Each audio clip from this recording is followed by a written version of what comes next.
Either we heal as a team, or we're going to crumble. Inch by inch, play by play, till we're finished. We're in hell right now, gentlemen, believe me. And we can stay here, get the shit kicked out of us, or we can fight our way back into the light. We can climb out of hell. 1 inch at a time. You know, when you get old in life, things get taken from you. I mean, that's part of life. But you only learn that when you start losing stuff. You find out life's this game of inches. So is football. Because in either game, life or football, the margin for error is so small. I mean, 1/2 a step too late or too early, and you don't quite make it. 1/2 second too slow, too fast, you don't quite catch it. The inches we need are everywhere around us. They're in every break of the game, every minute, every second. On this team, we fight for that inch. On this team, we tear ourselves and everyone else around us to pieces for that inch. We claw our fingernails for that inch. Because we know when we add up all those inches, that's going to make the fucking difference between winning and losing. Between living and dying. I'll tell you this, in any fight, it's the guy who's willing to die who's going to win that inch. And I know if I'm going to have any life anymore, it's because I'm still willing to fight and die for that inch. Because that's what living is. There's 6 inches in front of your face. Now I can't make you do it. You got to look at the guy next to you. Look into his eyes. Now I think you're going to see a guy who will go that inch with you. You're going to see a guy who will sacrifice himself for this team because he knows when it comes down to it, you're going to do the same for him. That's a team, gentlemen. And either we heal now as a team, or we will die as individuals. Welcome to the show. It is May 29th, 2011, Memorial Day weekend. It is Down the Rabbit Hole. I'm your host, Popeye, from FederalJack.com. And today I have a very special guest. But before I get to my special guest, I want to talk about something really quick.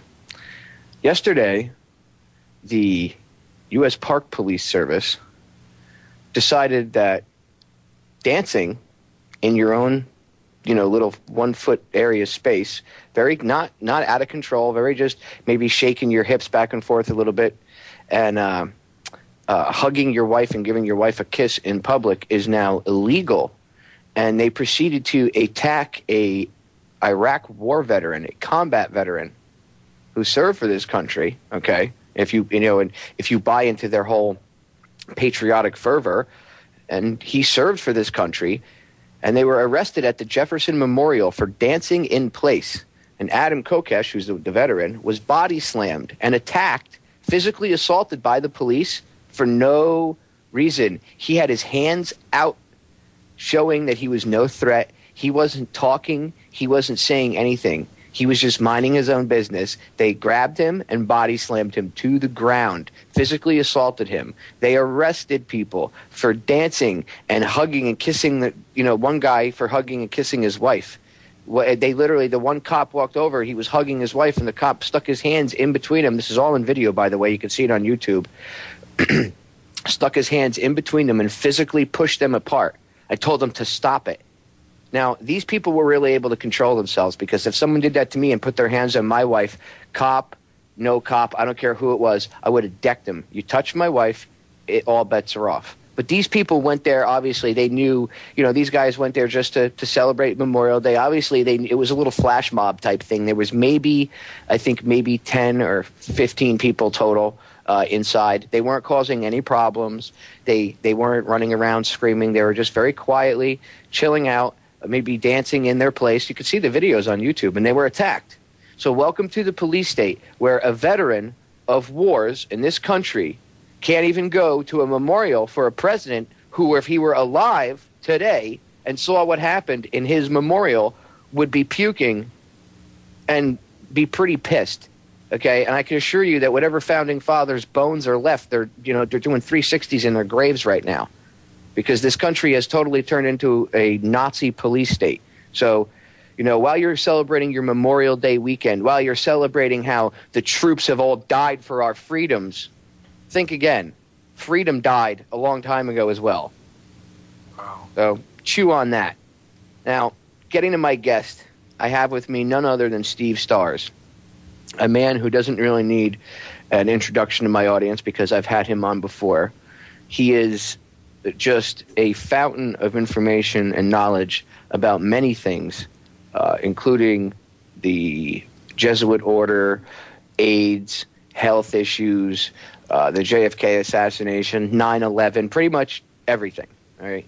He's just a fountain of knowledge and information. And today I'm lucky enough to have him with me.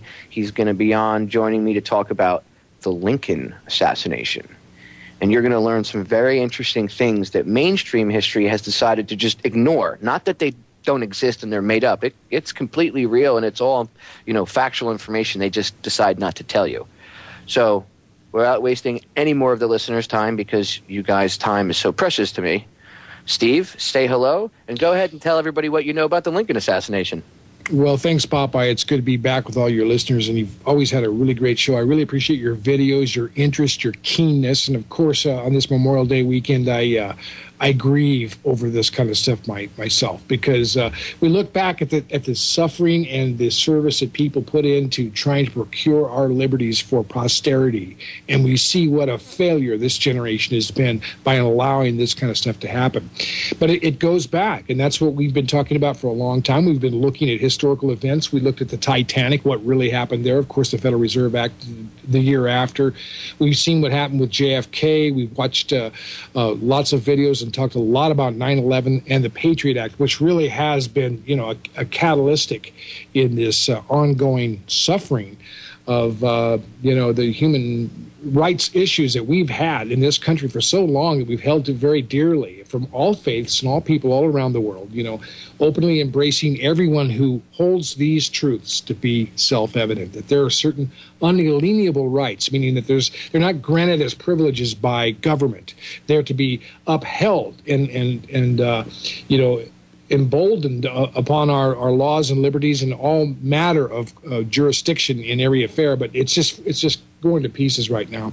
And as we talk about the Lincoln assassination, we can talk about really what happened at that time, because a lot of people are still confused about this. I hear a lot of information all the time about people saying, well, it really wasn't about slavery. It was about states' rights versus federal rights. Well, there's some truth to that, but it's really kind of misguided. I have three words for folks that say those things. I say, well, let's look at the Lincoln-Douglas debates, because this was the debate of the issue in 1858, 2 years before the presidential election, when they were debating for the position of senator from Illinois. Lincoln and Douglas really outlined a lot of the real problems with what was going to happen pertaining to the conflict around the Civil War. And it goes way back. I mean, Henry Clay and people like that wanted to develop a free nation for blacks and former slaves to return to, and that's why the United States actually purchased a country in Africa called Liberia. And there were a lot of people who were trying to resolve the issue. Of course, slavery had become very unpopular in the North, but it was perpetuated, I believe, by the Roman Catholic Church and the very powerful banks of England and people like that who had converged as early as 1820. Popeye, we haven't really talked too much about the War of 1812, because here we keep going back further and further and looking at things, but everybody knows there was a very serious issue at that time, that Andrew Jackson, of course, was a general in that war who fought against the British at the Battle of New Orleans, and later elected president, who hated the central banking cartels of Europe. But one of the problems that they had that actually started that war was the intent to try to take over our financial institutions. And Madison, I believe it was, who vetoed the charter for the Second Bank of the United States, actually stimulated the war. And, of course, Rothschild and all the people who at that time in Europe had eyes on controlling the U.S. economy decided to enact another war against the United States in the War of 1812. Well, it came to an end, shortly thereafter. It was more or less a negotiated situation rather than a real victory. But we know that in 1822, the Rothschilds and the Bank of England converged with the Vatican Bank. And so this was the beginning of really this new world disorder financial system. They had eyes on us. Oh, Steve, hold that thought. We're going to break.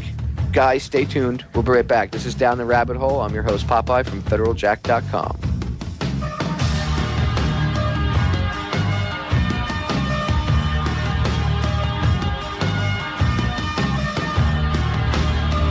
Welcome back. It is May 29th, 2011. Memorial Day weekend here in the police state USSA, where breathing in the wrong direction can get you tackled and tased by police, and where apparently the Supreme Court says that cops now have the right to just randomly search your home. I mean, hey, let's get rid of, the Fourth Amendment. Let's get rid of laws dating against people breaking into your house, dating back to the Magna Carta. But let's not worry about that. Let's all just go out and get rims and iPods and watch TV and worry about Miley Cyrus and all this other crap. Ugh. People in this country need to wake up. All right. Before we went to break, Steve was getting into some very in-depth information about the Lincoln assassination. So, Steve, go ahead and pick up where you left off. Okay, Popeye, it's good to be back on your show again talking about this. What we've been showing people a lot about the historical aspects of this is how the Rothschild banking cartel merged with the Vatican Bank in 1822. Now, this came out after the Secret Treaty of Verona, which basically created an alliance of a lot of these European nations against anybody in the Western Hemisphere who would attack one of their subsidiaries, such as Cuba or places like that they owned and ran at that time. And they used a lot of these attempts to try to lure the United States into conflicts with Europe. And after the War of 1812, that all settled into a situation where we were developing our own nation, our commerce, our industry, our manufacturing. Things were starting to catch up very quickly with the all the banks and the major industrial revolution taking place in Europe. And so there was a real intent to try to take over the economy by the Vatican Rothschild bank merger in 1822. And this was what was leading up to the situations in the Civil War. Now, a lot of people say, that slavery wasn't the issue in the Civil War. Well, slavery itself wasn't, because slavery was dead in the South. It was agriculturally becoming outmoded due to the fact that you just couldn't keep slaves employed long enough, planting and harvesting things, any other crops other than, say, cotton or tobacco in South Carolina, which is one of the reasons why South Carolina, seceded actually earlier, many years earlier, and had to be brought back in during the Jackson administration. But getting to the end of all of this is that the question that we raise and we've been talking about is how deeply involved was the Roman Catholic Church and the Pope in our Civil War? And the answer to that is they were very deeply involved. As a matter of fact, there was some discussion between Abraham Lincoln and a priest by the name of Cheniquet, Father Cheniquet, who had run into all kinds of trouble with the Jesuits and people like that, where they discussed the very essence of where this war was. And Lincoln went as far as to say that this is actually a disguised religious war. The Vatican and the Pope, Pius XII at that time, or Pius IX, I'm sorry, at that time, had been very, very instrumental in, issuing all kinds of decrees like papal infallibility and all kinds of nonsense. And there had been the papal states had a revolt and some problems with that resulted after the Civil War, by the way. So it was a very difficult situation for Rome to try to hold on to their holdings at that time all over the world. Because in 1873, Pope Pius XIV had actually disbanded the Jesuits. And so the entire, muscled down CIA papal, Inquisition squad had been supplanted or actually just been disbanded and disempowered by the Pope himself. And if you see these things beginning to happen, you realize that all this turmoil is about to affect the United States. Now, slavery, as we said before, was an institution that was becoming outdated, but the expansion of slavery was very important. Lincoln was a lawyer at that time. Most people know that. He represented Illinois Central. He'd worked for the railroads. And Stephen Douglas, who was a Democrat, very powerful Democrat, because these guys all came right out of the same neighborhood, of course. I mean, at one point, Stephen Douglas had courted Mary Todd, Lincoln's wife, early, but they didn't get along, being both little Napoleons, and she chose to go with Lincoln instead. But, I mean, these were like backyard rivals is the point. And Douglas had been involved with the Southern railroads, who wanted to lay tracks out to the west as well. Now, the problem, though, is that these Southern railroads wanted to export slavery into the northern territories. So you had this thing called the Kansas-Nebraska Act. Some people are aware of what happened with Missouri, the Missouri Compromise, and how in early 1800s there's been discussion about how much they were going to allow slavery to expand into the new territories to the west as the country was expanding. So this expansion of slavery issue is the very important fact that was happening behind all the Civil War. Now, you've heard a lot of people, including Jesuit economics professor Tom DiLorenzo, who I would openly challenge to a debate on this issue, openly challenge him to a debate. He's a Jesuit professor at Loyola in Maryland College, which is, he teaches economics. He's written a book called The Real Lincoln. After all this time, Popeye, it's funny, but the Jesuits are still trying to kill Lincoln and keep his death and the way it all came about a secret. So it's really an amazing, what you might call just an anthology of our fight against trying to set ourselves free from this foreign banking control system that we now know is the Federal Reserve, and we've talked about how that came about. But remember, back in the 1800s, there wasn't a Federal Reserve. And so there was every attempt to try to get a hold of our economy and to expand this slavery feudal system into the West, because the Catholic Church, the Pope, the Vatican, the Rothschild banking cartel, they made a lot of money out of slavery. And slavery was dying in the South, so they needed to take it somewhere else. And they were looking at places like the mines in the West. Now, here, these railroads had 20 miles of easement that they could get sometimes on the sides of the tracks. I mean, they were given a great amount of land to build a railroad. And the idea was to develop that land. So if you develop a railroad, you can have all this land. In many places, it was vast amounts. Sometimes it was only a mile or two. But they could get a large amount of land grant close to these tracks. So Douglas, representing the Southern railroads, and a lot of his interests with the Southern Democrats, and most of them being Roman Catholic, a lot of these people also wanted to expand slavery into the new territories, and that's one of the reasons why they had the Kansas-Nebraska Act and so much trouble in 1854. Now, we talked a little bit about how this all came about, where they were going. Lincoln was working for Illinois Central. You had a lot of northern people who were not slave owners, coming from England, and Puritan and Quakers and people like that. There were a lot of those people who had escaped the slavery system and despised it under Cromwell and Calvinists and people like that. But the northern people did not like the idea of having to compete with southern plantations and rich feudalistic slave owners who owned huge amounts of property and drove people into the ground, processing their own plantation agenda. So this is kind of what they were doing at that time. And as we see this beginning to develop, you can see there was a conflict between this railroad grant land and where the expansion was going to go. And this is one of the reasons why Lincoln and Douglas were already paired off in a fight long before the Lincoln-Douglas debates concerning how these things are going to be handled. But we see this beginning to develop, and this is really what was at the root of what was causing the war. This was, either the feudalistic slave system that had been perpetuated by Spain, and the old order coming out of 1492 through, as you know, if you've watched Showtime's the feature on the Borgias, the famous family that Mario Puzo wrote his book, The Godfather, about, which was the Borgia papacy, the Spanish who controlled the papacy in the early 1500s before Loyola, of course, but how they grappled for power and how they were the ungodliest men you could ever imagine running the Church of Rome. Of course, there have been many of them, but these were especially denoted, I suppose. But anyhow, you see that the slavery system, you see all of what they did to the Native Americans all across, the continent, in places all over the world. And the Jesuits have been expelled, I think, no less than 83 times out of countries all over the world, Popeye. They've just been, they've they're very well-hated order, Steve. I mean, I've never seen anybody get kicked out of as many countries throughout the world as the Jesuits. So, I mean, they obviously it's not because they sell Girl Scout cookies and, they just, irritate people and rub them the wrong way. All right, guys, we're going to break. We'll be right back. We're going to go pay some bills for about 3 minutes. Stay tuned. Do not leave.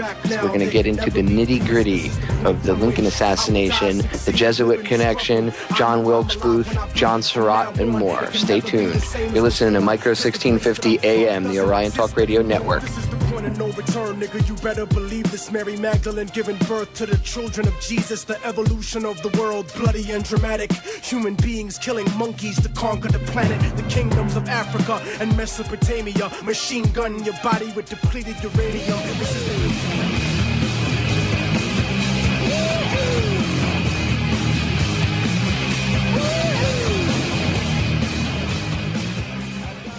Welcome back. Today is Memorial Day 2011, May 29th. It is Sunday. This is Down the Rabbit Hole. I am your host, Popeye, from federaljack.com. Go check my website out. I put a lot of work into it.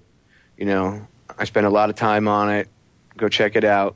It's full of information. It's full of videos. It's full of everything you could possibly want to educate yourself, and it's all for free. So go check it out, federaljack.com. Before the break, Steve was unlocking your minds with some new information about the Lincoln assassination. So, Steve, go ahead and pick up where you left off. Yeah, there's been a lot of things over the years. They say that history has a tendency to sort itself out as facts are corroborated and sifted, and it does take quite a few years sometimes. And of course, some people say, well, you lose the original firsthand accounts. And yes, that may be true, but also new firsthand accounts emerge. And oftentimes the little bit that's lost isn't as detrimental as the new that is found. And we know that now, after many years and it have gone by, and the things that were covered up, and we talked about this before, Popeye. Remember, we said that what happened after the Lincoln assassination? Were there people in Washington that actually discerned what took place?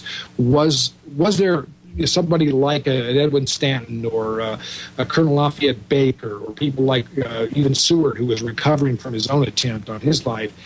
People like that who were aware of what was happening and who was behind all this and how far they were getting away with this. I think there was. And we talked a little bit about why they may have stood down just a little bit due to the fact that the country was reeling in just complete agony because of the Civil War. And the only thing people really wanted to do at that point was to try to get back on track. But in many ways, Popeye, I think you said this last time that it may have been a mistake, and I think it was too, not to press in and actually find out what was really going on, because we talked about the conditions that led to the Civil War.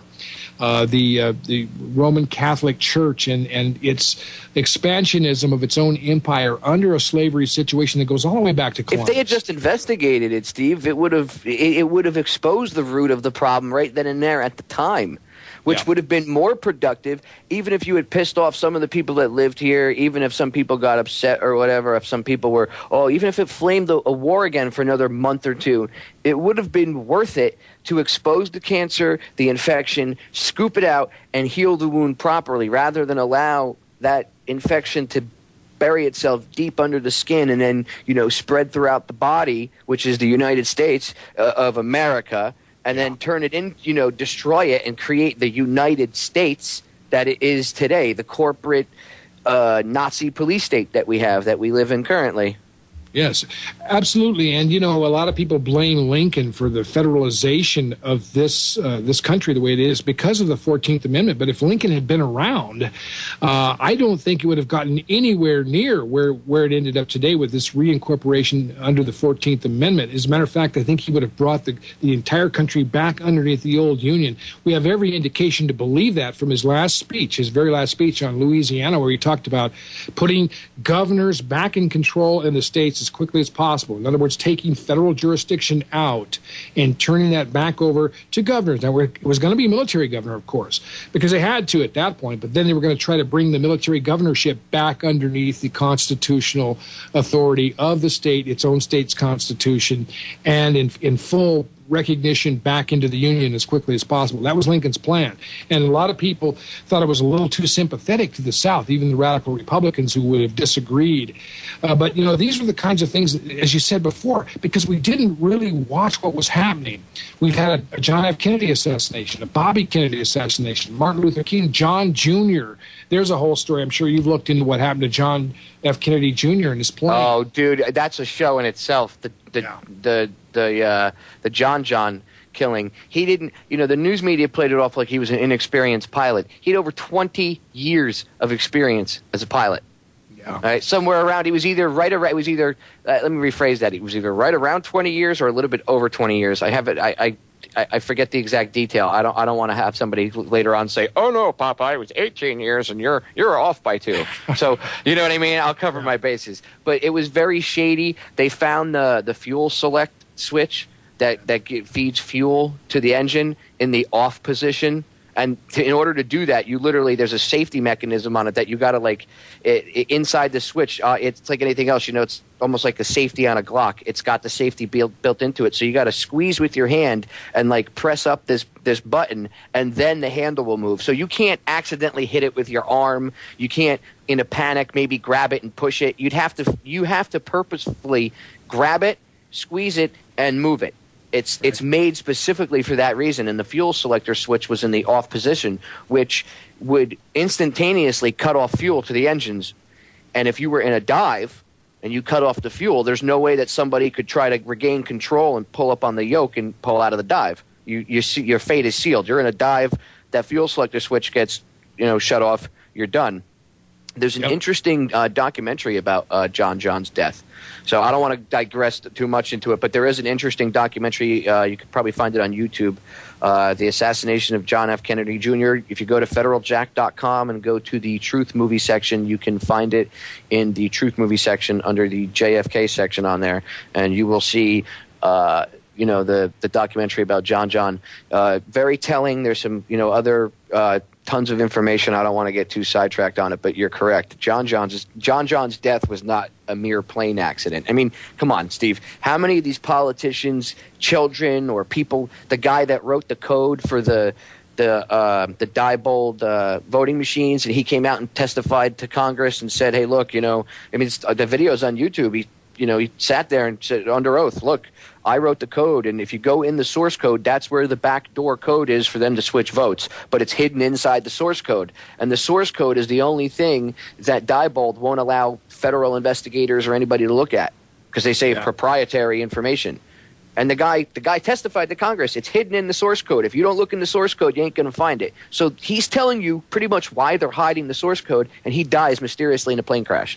Yeah. Paul Wellstone dies mysteriously in a plane crash. You know what I'm saying? The guy from Ted Stevens, the one in Alaska, dies mysteriously in a plane crash.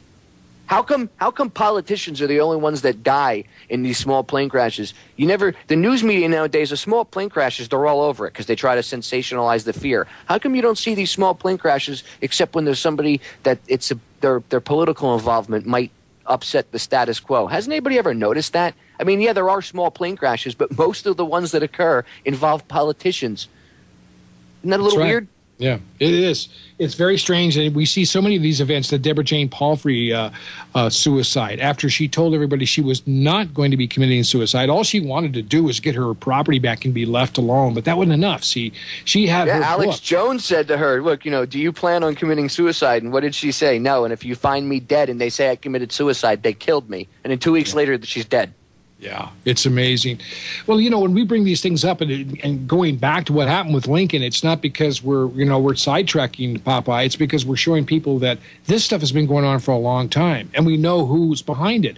I mean, this country is no longer at all in control of its own government, the people that is. We have the CIA, the FBI.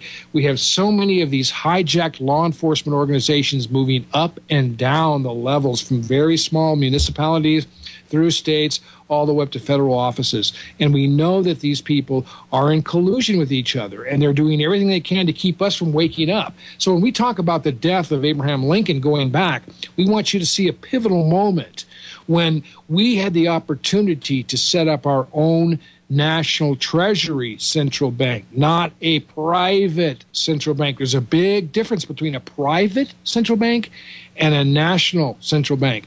And this is what Lincoln tried to set up. Now, of course, you listen to Jesuit economic professor Tom DiLorenzo. He keeps talking about the federalization of the central bank. You know, I mean, he's very good. There's actually a word in the English language called Jesuitisms.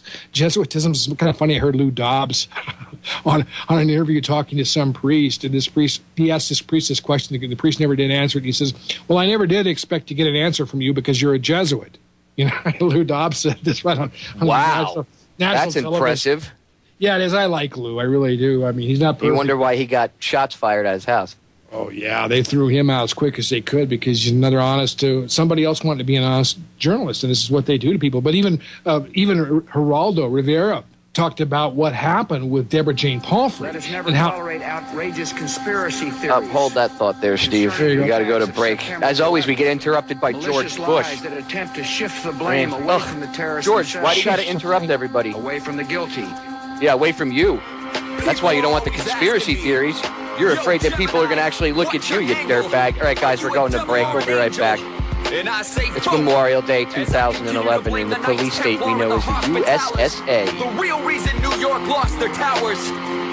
Don't sit back or hesitate to react to the impact. Many taking a nap. In fact, they would fake an attack to make way for the pain.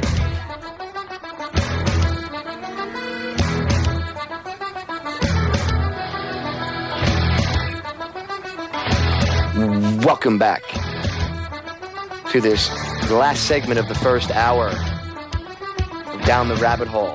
I am your host, Popeye, from federaljack.com.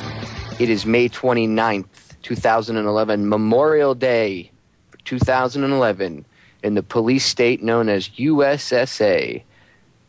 Be careful. You don't want to breathe in the wrong direction this weekend, kiddies. You might get beaten and tased for actually, I don't know, expressing your rights that supposedly all these veterans, you know, that got killed in all these wars, they died to protect our rights. Apparently, those rights don't exist anymore because there are bad people in caves that want to get us. So we have to give up all of our rights to be safe from the bad people in the cave. Right. That doesn't work. Giving up your liberty for security never works. Okay? And this isn't the first time a government in history has used fear to take people's freedoms away. This is just repeating it over and over and over again. And this country was a grand, vast experiment of freedom, and it is slowly dying. And it's now picked up a faster pace. So I suggest people wake up and see what's going on, get pissed off, call your representatives, hold them accountable, vote them out, do whatever. If voting doesn't work, form groups, wake people up, do whatever, get a website, you know, do whatever you got to do, educate people. See, that's the most empowering thing you could do. You know, they want people to violently revolt so that they can pick you up and put you in a FEMA camp, or they can parade you on TV and say that you're a violent extremist and everything else. They want that. That's what they're trying to push for.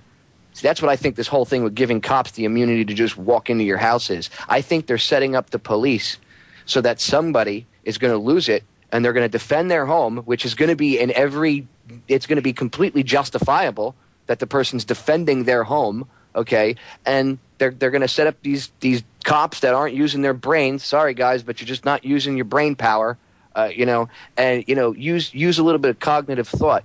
You guys are going to walk into someone's house just because you think you can, and you're going to be a Nazi thug, and somebody's not going to take it. I mean, how would you like it if somebody just randomly kicked in the door and started searching through your mother's house or your wife's house or your house? You know, you wouldn't like it.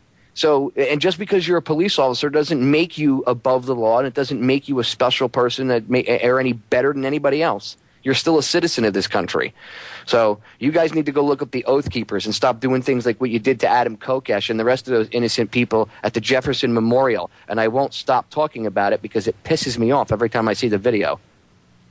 And I'm sure that Thomas Jefferson, if he were alive today, would be throwing up at what's going on in this country, and the rest of them would be too. Okay? So I don't want to digress too much. Before we went to break, Steve was getting into the vast Jesuit connection even though I kept interrupting him. He was getting into the vast Jesuit connection to Booth and John Surratt and everybody else, and he was trying to just kind of establish a little bit how much they actually controlled and how much they had their fingers involved in the Civil War itself, not just Lincoln's assassination, hence why they would be involved in killing him, because they looked at him like an enemy. You know, Lincoln tried to, a lot of people don't know, the reason why he wrote the Emancipation Proclamation was he tried to save this country from what he saw was happening. Because you had French troops up in Canada, or excuse me, you had, I think it was the French were in Mexico and the British were in Canada, and they were just waiting for the United States to break up, and they were going to come in and eat the country, what was left of it, okay? And if it weren't for Tsar Nicholas, he sent over the Russian Navy. Right. And they helped us out. Not many people know that. You know, you wonder why the Bolshevik Revolution happened, you know, not too long afterwards. And look who that was funded by, the very same people. You know, right. He pissed off the Jesuits by doing what he did because he sent the Russian Navy over. Not many people realize this, but the Russians that everybody hates are the very reason that we were able to survive the Civil War as a union, because Tsar Nicholas sent the Russian Navy over to help us. I suggest you guys go look it up, okay? And without you know, digressing too much into it. In fact, if Steve wants to cover it, I'll let him touch it. Go on, Steve. That's a very good point, because had they not covered San Francisco Bay and the Pacific coast for us at that time, it would have been very difficult for the United States to continue, because there would have been an invasion port coming in from the south and the southwest. We could have easily lost our holdings down in the Gulf of Mexico and New Orleans ports and along those lines. So the Russians basically did everything they could actually to help us win the Civil War. And not only that, but there were people, you know, the Labor Party, or well, actually the House of Commons people in Great Britain, they knew that slavery was wrong. So as you mentioned, the Emancipation Proclamation, it did very little to free slaves. All it did was free slaves in confiscated territories. But what it was a beautiful piece of political engineering, because as you pointed out, Popeye, what it did was it turned the course of public opinion in Europe against what was happening with the slavery institutions expanding in the South in the Civil War. And that was very vital, because it really caused the British to back off, at least formally, from running the blockade. And King Cotton was no longer king in the South anymore, and this really hurt them. But, you know, it's very important to realize that this one priest, Father Cheniquet, who Lincoln had actually represented in a case where the Jesuits tried to defrock him, and he was actually facing hanging with some of these charges that they'd labeled and libeled against him. Actually is what they'd done. You know, this priest had spoke to Lincoln, and from his account, the book is 50 Years in the Church of Rome. Now, I would accuse this priest of using his connections with Abraham Lincoln as, you know, wearing it on his sleeve as a publicity stunt. But he only denotes like 2 or 3 chapters, actually, to his very important and, you know, very, shall we say, celebrated meetings with Abraham Lincoln, because this is where Lincoln really revealed some of the things that he had to say. Let me just read a little bit of what Cheniquet says took place. Now, of course, you have to go by what the priest says here. You have to trust him, or this former priest, actually, who denounced Rome, and he does it very effectively in his book. But what this man Cheniquet had said, many times he repeated, this is what Lincoln had said: this war would never have been possible without the sinister influence of the Jesuits. We owe it to popery that we now see our land reddened with the blood of her noblest sons. Though there were great differences of opinion between the South and the North, the question of slavery, neither Jeff Davis nor any one of the leading men of the Confederacy would have dared to attack the North had they not relied on the promise of the Jesuits under the mask of democracy. The money and arms of the Roman Catholic, even the arms of France, were at their disposal if they would attack us. I pity the priests, the bishops, and the monks of Rome in the United States when the people realize that they are, in a great part, responsible for the tears and the blood shed in this war. He's talking about the Civil War. The latter, more terrible, will the retribution be. I conceal what I know on this subject from the knowledge of this nation. For if the people knew the whole truth, this war would turn into a religious war, and it would more savage and bloody character. It would become merciless as all religious wars are. It would become a war of extermination on both sides. the Protestants of both the North and the South would surely unite to exterminate the priests and the Jesuits if they could hear what Professor Morse, and by the way, that's the professor who developed Morse code, if what Professor Morse had said to me of the plots made in the very city of Rome to destroy this republic, if they could learn how the priests and nuns and monks which daily land on our shores under the pretext of preaching their religion, instructing the people in their schools, taking care of the sick in their hospitals, are nothing else but the emissaries of the Pope, of Napoleon, and of other despots of Europe to undermine our institutions. They alienate the hearts of our people from our Constitution, our laws, destroy our schools, and prepare a reign of anarchy here as they have done in Ireland, Mexico, and Spain, and wherever there are any people who want to be free, etc. So this is one of the quotes that Cheniquet had heard from Lincoln, actually in a private meeting. But it's very true that Cheniquet did meet with Lincoln. Those are all documented. There are several letters, of course, between the two that underline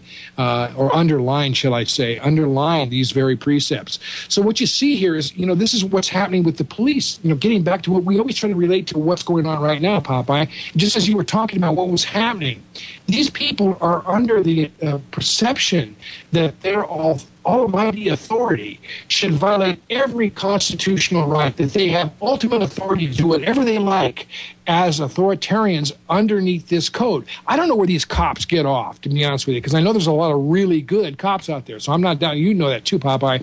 There's some good people in law enforcement, and all I can say is I apologize to those good cops out there right now that we've let these monsters and these idiots and these people train in Gitmo-style inquisitions, a new inquisition, come into our country and treat us this way and make them look bad and endanger their honest contribution to real civil authority. What do you think of that, Popeye? Does that sound like it's about right on?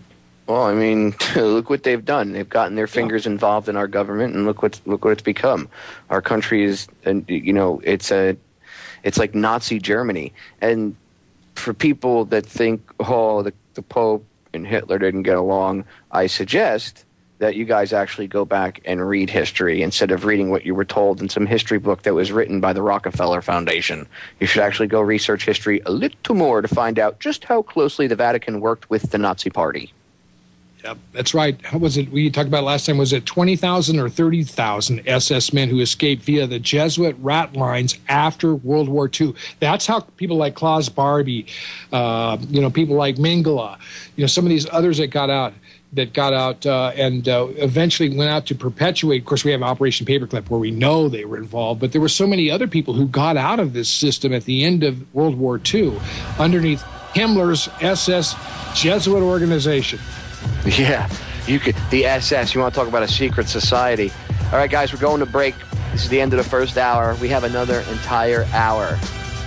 And we'll be getting into some interesting, disturbing information about the assassination, how Booth got out of Washington, and more. Stay tuned. My entire family murdered and tortured, raped and pillaged. I was only 5 and I was the only surviving witness. My entire village burned to the ground. He wore a serpent in his crown. Happily committed murder with a frown. And an army of black hooded fiery skull generals and a sorcerer. If I back down now, then forever I burn. This is the point from which I can never retreat. Cause if I turn back now, there can never be peace. This is the point from which I will die, succeed, live in the struggle. I know I'm alive when I bleed. From now on, it can never be the same as before. Cause the place that I'm from doesn't exist anymore. This is the point of no return, nigga. You better believe this. Welcome back. It is May 29th, 2011. Sunday, Memorial Day weekend here in Nazi concentration camp USSA. Before we were interrupted by the hour break, Steve was starting to get into detail about how the Jesuits were connected through John Surratt and Wilkes Booth and everybody else to the Lincoln assassination, and how they had controlled the country pretty much as a whole through the Civil War, how they had kind of fomented the Civil War, and they were one of the very big evil hands that was behind it. And of course, Steve was trying to give everybody enough information to understand who the Jesuit order is, a little bit of background information on them. Although I suggest you don't just take what we say to heart. I suggest you actually go do some research on them, and you'll see some very interesting, disturbing things about the Jesuit order itself and their hands and everything. I mean, Adam Weishaupt was a Jesuit, and he founded the Bavarian Illuminati in 1776. You know, the Illuminati that everybody talks about. Now, you have the Bavarian Illuminati, and there is another section of the Illuminati. They aren't the only ones, but they are the people. The Weishaupt's little group are some of the people that are still in power today. And there's other, I mean, they're all interconnected. If you go back, they all go back to the black nobility families of Europe and Spain and everything else. And I could go into this for hours and hours and hours. Anyway, Steve, go ahead and tell everybody how, you know, the connections of like Surratt and the assassination. Yeah, you know, we one of the things that you pointed out last time that we did a show similar to this, Popeye, was that look at the picture of John Wilkes Booth with his hand, the hidden hand. In other words, his hand inside his coat. Yes. Notice how that also resembles Andrew Johnson, vice president. He also has the hidden hand, as well as, you know, we know who made that famous, Napoleon, right? Of course. This is a symbol and a signal to that organization at that time of the hidden hand. It's not as popular anymore, but you see a lot of these people who are involved with this plot using that as a code word or a code image, you might say, in a lot of their pictures, so people know who these folks really were. Evidently, John Wilkes Booth had been involved with John Surratt, of course, living there at the Surratt boarding house in Washington, D.C. I've actually been by the place and done some studies when I was looking into the Lincoln assassination and some of the Booth escape theories, which we'll talk about in a little bit. But it's very interesting that this place, that there were actually Jesuit priests who were boarding there. It was a constant rendezvous point. And Cheniquet names them by name. If you want to read his book, you can actually find out who these people were, the very ones who spirited John Surratt out of Washington after the murder. Now, there was a sergeant died during the trial of John Surratt, and we'll talk a little bit about him for a second. This fellow was he was studying to be a priest. This is where he met up with Weichmann and a few of the others. All of these people had influence with the Southern leaders who were involved with Rome. And we talked about a little bit before how Lincoln knew that what was inciting the war in the United States was, in fact, the Rothschild Vatican banking cartel and the Jesuit, you know, order, the Society of Jesus, the Black Pope, and these people wanting to break the nation apart because they hate republics, ladies and gentlemen. They hate free people, and they damn sure don't want you to have your own money. So they want to find a way to make any money that you have issued by their own private central bank. Not central bank, but a private central bank. And this is one of the other areas that most people don't realize, that Lincoln was trying to set us all free. I said all free from this banking cartel. Now, of course, both sides of the banks, as we know how Rothschild worked during the French Revolution, and we're actually after the French Revolution and Napoleon, they back both sides of any conflict because they make money out of the military-industrial complex. That's one of their tactics. Well, they were wanting to finance and fund both sides of this war. Obviously, when the Union needed money, they had to go to the banks or somebody to support them a little bit with some fluent currency at the time, at least so that they could continue to keep the war machinery running and the economy going while they had to fight this war. If you want to know why our economy's bad now, and you can look back to that as well. But the point is simply this, that these international banksters under the Rothschild agencies saw an opportunity. They said, yeah, sure, we'll loan you the money at 35% interest. 35% interest. And Lincoln said, this is absolutely absurd. Well, obviously, they were thinking that if we can't win the war, we'll profit on both sides of it, and we'll take a good portion out of the treasuries and resources of the people while they fight each other. And when the war is over, we'll be the kings, and what's left of them will be our slaves. I mean, that's the way these people think. And we talked about all of that with the Titanic, World War I, World War II. We've gone on down the road with how this all connects. But Lincoln saw a way out of this. He said, look, the Bank of Venice was actually a model. Sure, there was some corruption in it because people are always dipping into the till, Popeye. But for many years, I think it was from about 1690 back to 1140, the Bank of Venice had worked very beautifully as a people's treasury, as a treasury system. As a matter of fact, when they finally took the bank down, they wanted to rob the vaults and pilfer the whole thing, and they found very little money in the bank. And the reason why was because it had been brought back in, loaned out, and been used again by the people. So a central bank is not a bad idea. Lincoln said, if we can set up a treasury system where the people are no longer slaves to the interest, but their interest is going back into their own system, then it's a little bit like a credit union or something like that, where people are actually profiting and gaining from the operation of using this banking system.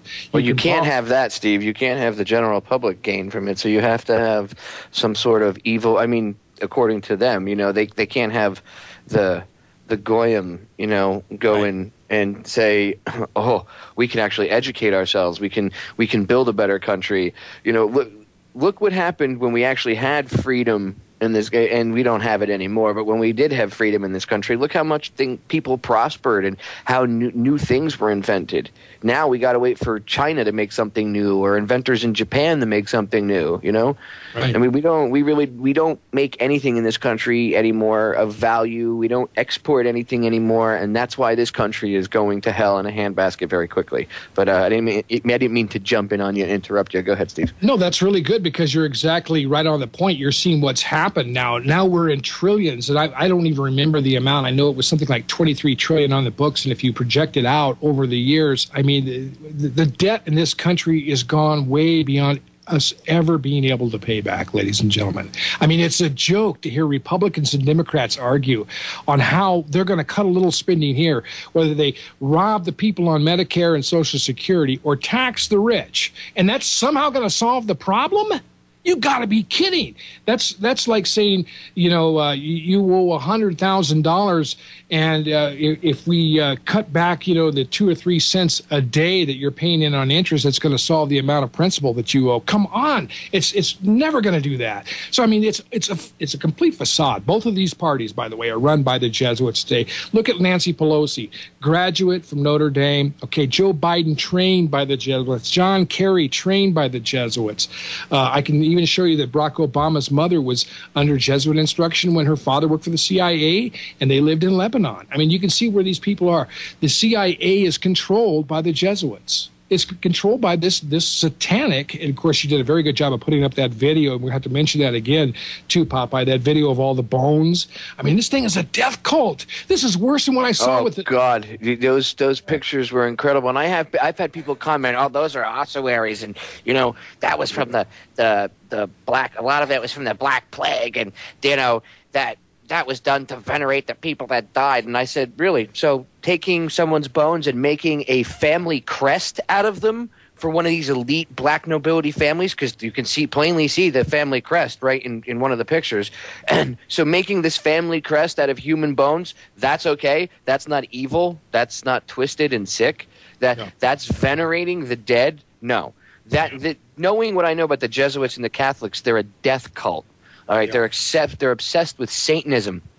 Everything about, and look, for the Catholics that go to church, I know you guys are. I'm not saying you guys are Satanists. What I'm saying is the people in charge of the Catholic Church are Satanists. The Pope walks around with something called the double cross. That's where the term double cross comes from. It's a satanic symbol.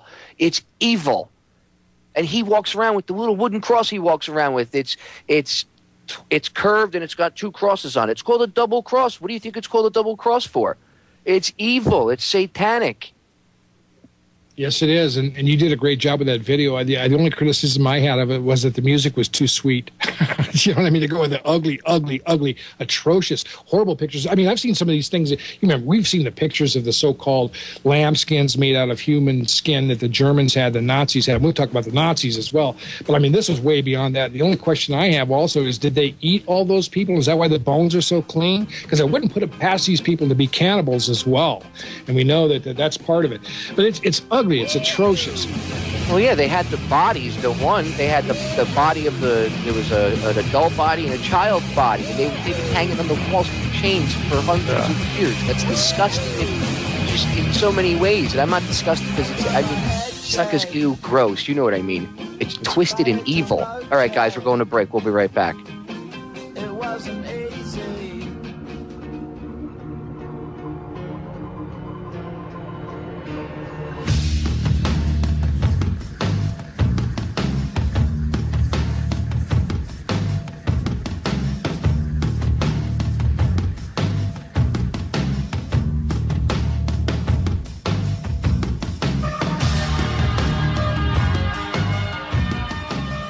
Welcome back, guys. Today is May 29th, 2011. It is Sunday, Memorial Day weekend for 2011. And today I am joined by one of my very good friends, fellow filmmaker and investigative journalist, but first and foremost, a friend of mine, Steve Stars. Steve, go ahead and take it away. Well, it's my pleasure to be with you, Popeye, and the accommodations always for the great work you've done. We just ought to mention our websites. If you want to visit my website, it's called AIDSFraudVideo.com. There's a documentary up there that you can look at for free if you like. It's AIDSFraudVideo.com. I produced a documentary called HIV equals AIDS, Fact or Fraud. And you know the funny thing about this, Popeye? I had no idea that the Jesuits were behind the AIDS fraud when I did it. Believe it or not. It wasn't until people like yourself, I was listening to the radio and somebody said, did you know that Robert Gallo and Anthony Fauci are both members of the Sword of Loyola? I said, well, yeah, but isn't that kind of like, the Knights of Columbus or one of these other organizations? I mean, what does that make them evil? And so, I started looking at this. I started realizing that they commandeered the Health and Human Services Secretary Margaret Heckler through this whole process of creating a massive cup of Borgia, was AZT. They're exterminating people all over the world with this thing, giving this drug which is designed to destroy DNA to pregnant women in Africa. Designed to destroy DNA. So the side effect, that's what it does. I mean, it's absolutely, and I had no idea. I'd studied the Lincoln assassination for years, been out to Georgetown itself and gotten into the Special Collections Library there to look at some of the documents. The people were very nice to me, as a matter of fact. I liked them. But I had no idea what was going on with all of this. Can you imagine me waking up and realizing I spent 10 or 15 years studying things and all of a sudden finding that I'd never really gotten to the bottom of it and how closely it was related to all this satanic material? That's what happened to me. So visit our website, AIDSFraudVideo.com. You can see the video for free up there if you just want to watch it off of Google. If you want a copy of the DVD, I'm also sending out a free copy of 9/11 Mysteries, which is a great film about 9/11. It's got a lot of great footage in it. 9/11 Mysteries, and I'm going to send out a little this week of the the 29th of May, or this week, the first week in June. If you and also if you hear this in delayed radio broadcasts, which we know we do, I will send out some information on the Lincoln assassination stuff and John Wilkes Booth escape theories and some of this other material on paper for you. So if you go there and you want to help us out financially, just get a copy of the disc at $14.95, includes your shipping. Inside the U.S., it's $3 extra for outside the country, but I'll cram this thing with as much information as I can, friends, because really the issue is I'd rather have you get it in hand than anything else. And if you don't have the money, watch it for free. AIDSFraudVideo.com. I know that sounds like a plug, but I thought I've got to get that in there. And Popeye, you got to tell them about your site too, federaljack.com, and what you got up there right now. Well, the site is just like an archive of, articles dating back to, I think it's 2007 we have it going back till.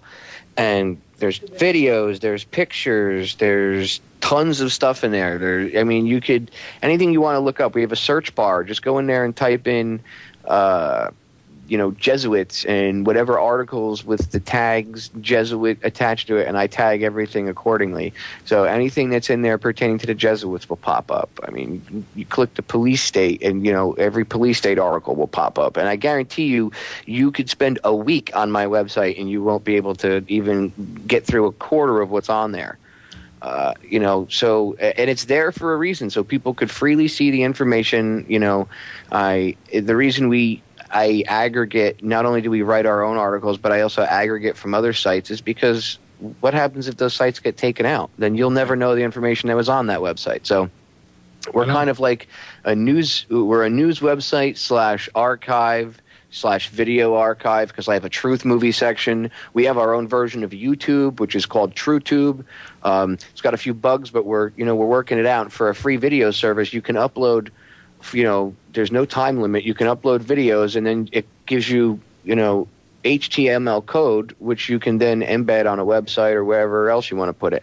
And it also gives you a link, so if you wanted to, you could actually share the video on, you could just share the video link right on, Facebook or anything else. And like I said, it's got a few bugs, but for a free video hosting service that we don't charge anybody for, and the only thing, we don't censor stuff. The only thing I don't tolerate being uploaded is if you're going to upload stupid crap. Like if you try to upload porn or something stupid like someone riding a bicycle off the roof of a garage, like early YouTube type crap. That's not what it's about. It's for people that have been censored by YouTube, stuff that YouTube will knowingly, put into the memory hole, which has happened to me thousands of times, or people's accounts get closed because they put a video up that YouTube doesn't want out.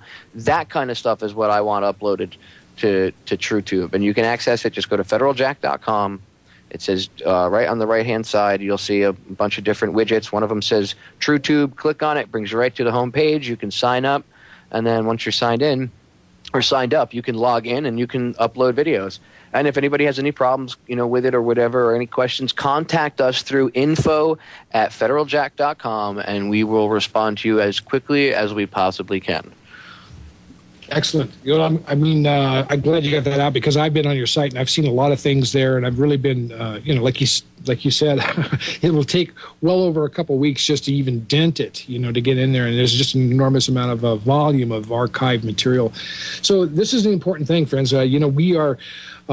This is a great age of communications, but we always face the possibility of losing this wonderful blessing called the internet right now, because we could see this all go down. We look at Cass Sunstein, we look at these people, Rockefeller, Jay Rockefeller. So many of these people are very upset by the fact that we are exposing the Jesuit power grid. We're exposing. Well, look at what Jay Rockefeller said. He said perhaps the internet should never have existed.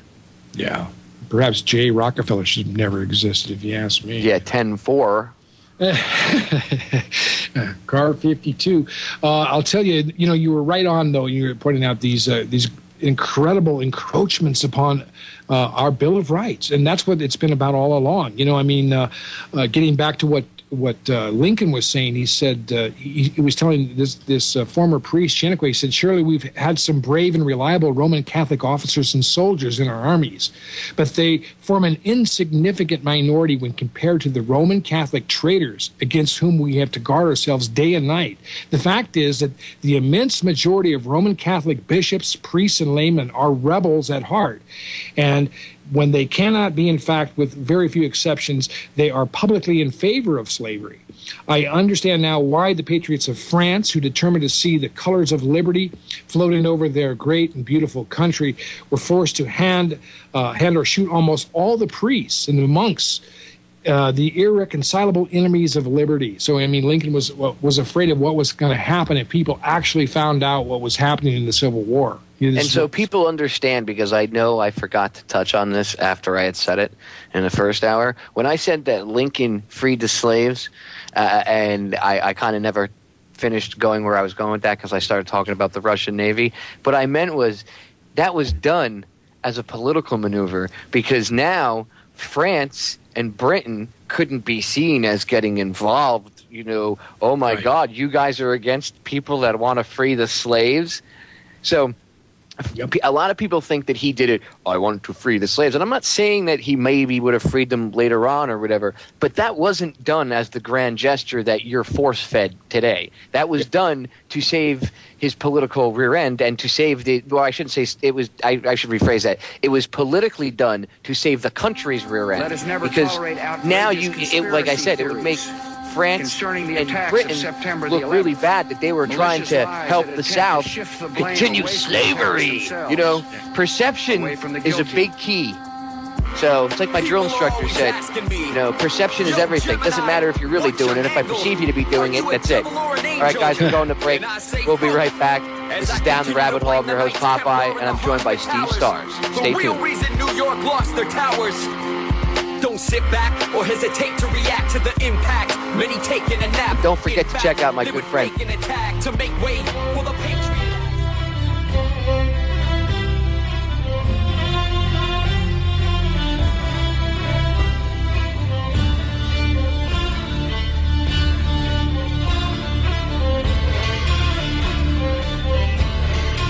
Welcome back to the show. It is Sunday, May 29th, 2011.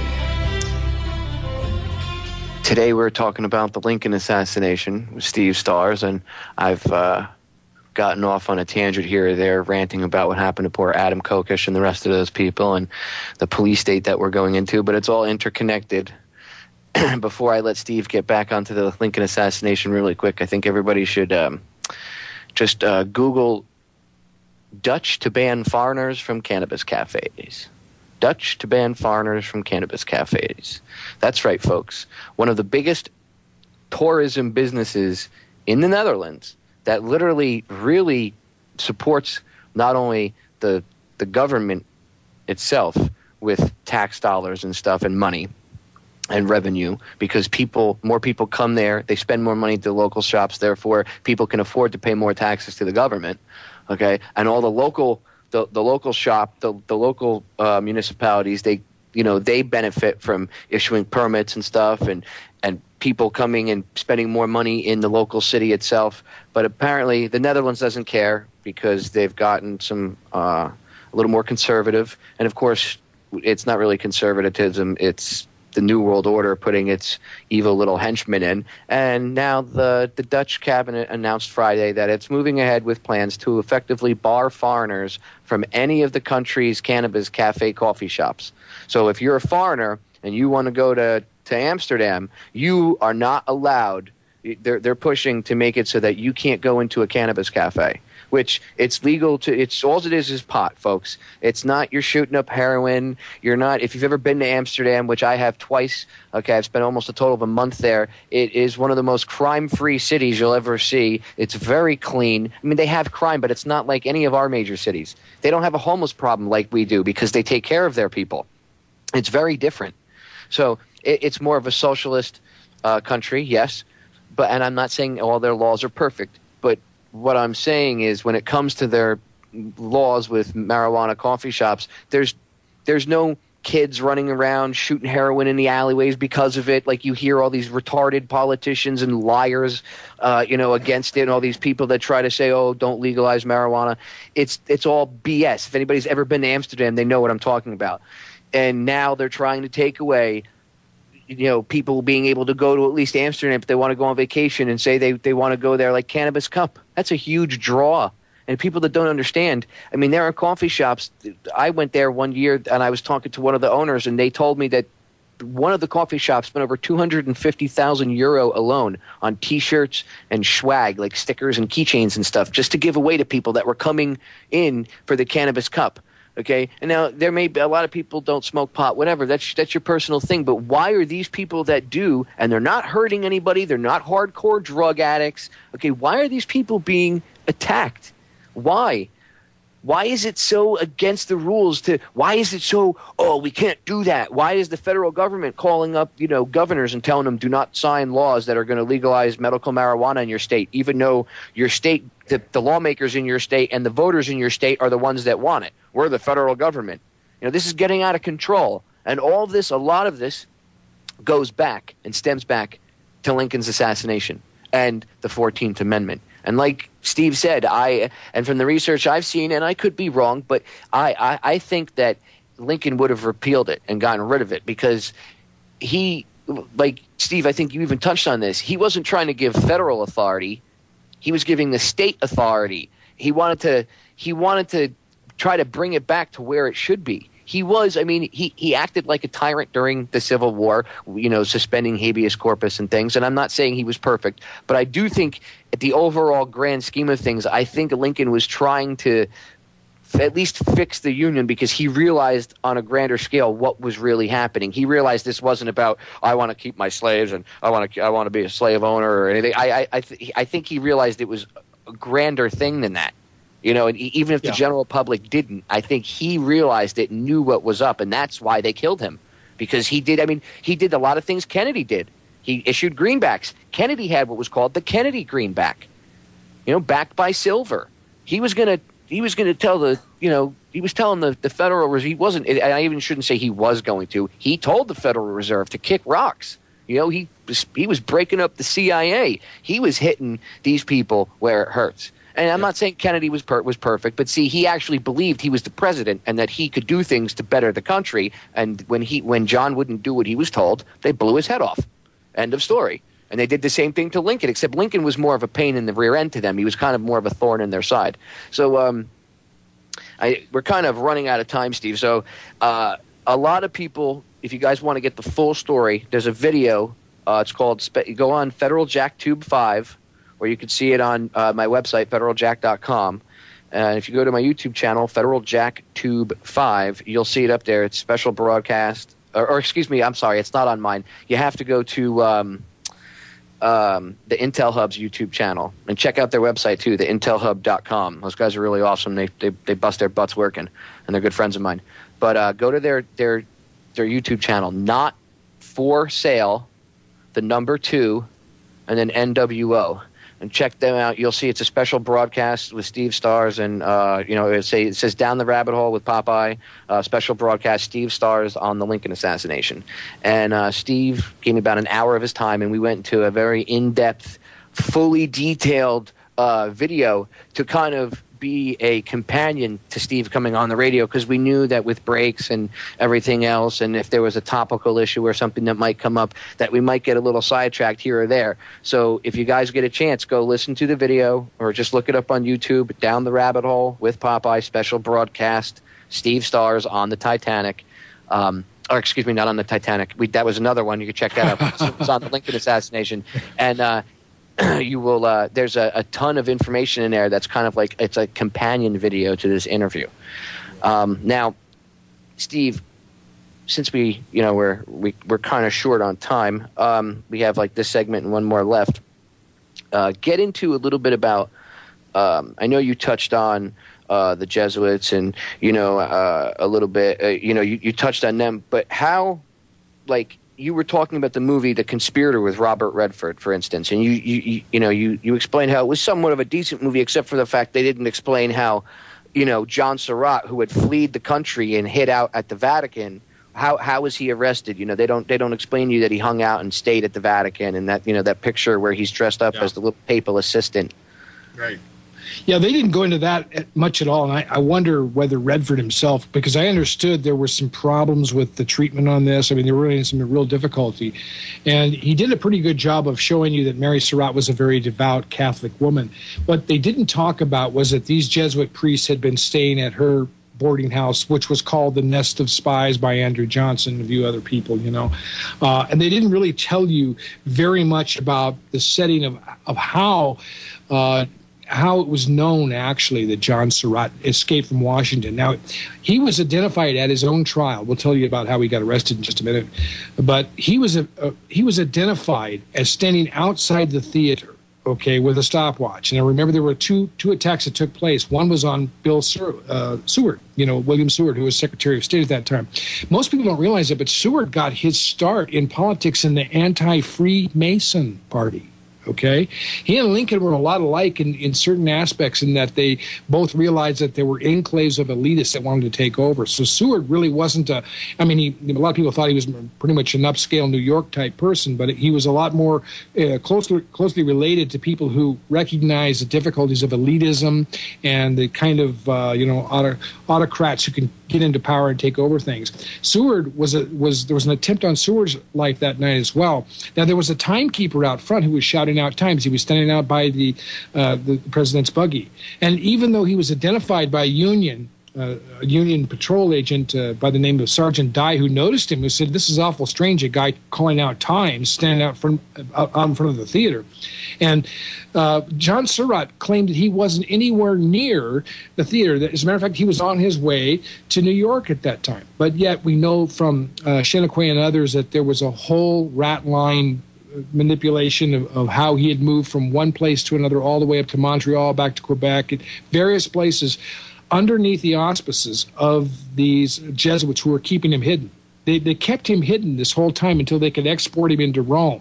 Now, in the movie The Conspirator, if you get to go see The Conspirator, you'll see that the whole story is about his mother, who was going to hang on the gallows, because they were using her basically as bait to try to get John Surratt to surrender. And what the priests are saying is, they're telling, what her attorney is telling the priest, "You better get John back here or she's going to swing," and she did. Which goes to show you how much Surratt really cared about the Jesuit order more than he cared about his own mother. Isn't that interesting? And I suggest everybody go look up the Jesuit Oath. Just go on Google or Bing and type in Jesuit Oath during the break. We'll be right back. Down the Rabbit Hole. I'm your host, Popeye, from FederalJack.com.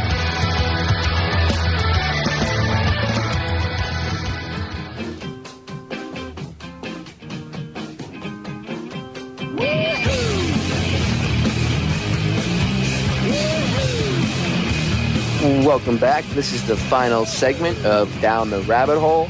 I'm your host, Popeye, from FederalJack.com, and today I am joined by my good friend Steve Stars, and we've been talking about the Lincoln assassination. And in the final segment here, we have a little bit of time, and Steve and I are going to cram as much information into it as we possibly can. Again, go Google or go on YouTube and look up Down the Rabbit Hole with Popeye, special broadcast, Steve Stars on the Lincoln assassination. Look it up. I suggest you watch it. It's a very good, informative video. There's pictures to go along with what Steve and I are discussing in the video, so you could see who and what we're talking about. I show people with the name on the picture, so you can get you can put a face to who we're discussing. And during the break, Steve brought up a good point that in the video we do explain about the connections of a man who was very well known to anybody that's ever researched, in I guess I'll call it the conspiracy realm, and I'm doing air quotes, by a man by the name of Albert Pike.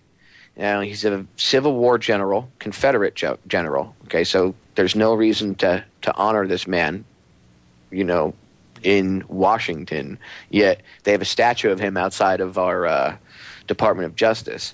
And back then, not even a year after Lincoln's death, apparently Pike, a 33rd degree Freemason, member of the Illuminati, a Satanist, the founder of the Ku Klux Klan, this guy is having, and a former Confederate general, and this guy is having dinner and hanging out with President Andrew Johnson, who, became president because of Lincoln's assassination. So, Steve, go ahead into some of the information you have about that. It's amazing that, this man, Albert Pike, had, formulated the Knights of the Golden Circle. The Freemasons have always tried to divorce their association between him and the KKK, but I think it's a very solid line. I think there's a very close association because everything around it peripherally just lines directly up. I believe he was one of the formulators of the Ku Klux Klan. The guy was a Confederate war criminal, not just a general, not just an evil man in terms of what he did in the rebellion, but he was definitely a war criminal. I mean, there was all kinds of abuses, even among children and stuff like that. And now notice this, Andrew Johnson, on April 22nd, 1866, this is hardly even a year after the assassination of Abraham Lincoln, has Andrew Johnson in the White House. And then on June 20th, 1867, Scottish Rite officials conferred upon Johnson he went from the 4th to the 32nd degree Freemasonry, So you can see that there was really a very bad connection between somebody who was highly suspicious. And this man, of course, people can study, and I think a lot of your listeners already know, Popeye, about who Albert Pike was and what he did. But it's hard to believe that this war criminal, Confederate war criminal, is in the White House being entertained by Andrew Johnson. Now, that brings up the whole issue of how closely connected was John Wilkes Booth with Andrew Johnson. There's a couple of good programs out there now. Brad Meltzer did a piece on Decoded recently. They won't talk about it on History Channel. Of course, History Channel is owned by Hearst Communications, famous for yellow journalism, giving you all the peripheral items of conspiracy theories, but never tying the dots together, which is what happens generally with almost everything on History Channel. But this has been out recently, and you'll see Nate Orlick, who I worked with a little bit back, not directly but indirectly as an advisor back when the days when the Unsolved Mysteries pieces came out. So if you go online, if you want to see this part about the John Wilkes Booth escape theories, there's a very good program out on that Unsolved Mysteries did. Robert Stack with Unsolved Mysteries. He hosts that program, and you can see 2 segments on YouTube. Unsolved Mysteries Booth Escape. Just Google Unsolved Mysteries Booth escape theories, or John Wilkes Booth. It was one of the most popular programs that NBC ever had on this whole issue of Booth escaping. So there's a lot of theories that John Wilkes Booth escaped from Garrett's barn, that he wasn't shot there. Very good reasons logistically, what I would say, would add up to the very, very likely possibility, Popeye, that he did escape. But the real issue of this whole thing is, what was the connection between Andrew Johnson, the vice president, and John Wilkes Booth? And as we said before, you can see both of them with the hidden hand in their photographs. Both of them. There's a very prominent photograph, a portrait of Andrew Johnson with the hidden hand, and John Wilkes Booth as well. Now, Andrew Johnson had known Booth. There was not unlikely that he would have, because they were both fairly prominent Southern people. They actually dated daughters from the same family, albeit quite a bit of time and distance between the two, in age group. But there was, it wasn't uncommon for somebody like, say, John Wilkes Booth to talk to the vice president. It would be like, say, Peter Fonda talking to Al Gore or something like that today. It's not uncommon. But the reality is, they found John Wilkes Booth's calling card in Andrew Johnson's mailbox at the Kirkwood Hotel on the very day of the assassination. And I had the handwriting analyzed, and it says, "Don't wish to disturb you. Are you in?" JWB, John Wilkes Booth, on the back of his portfolio calling card. It is Booth's handwriting. Another interesting thing, Popeye, is in the diary, which is at Ford's Theater, by the way. They're still there. It's missing 18 pages. It was turned over to Stanton, and we don't know whether those 18 pages were deliberately destroyed or whatever.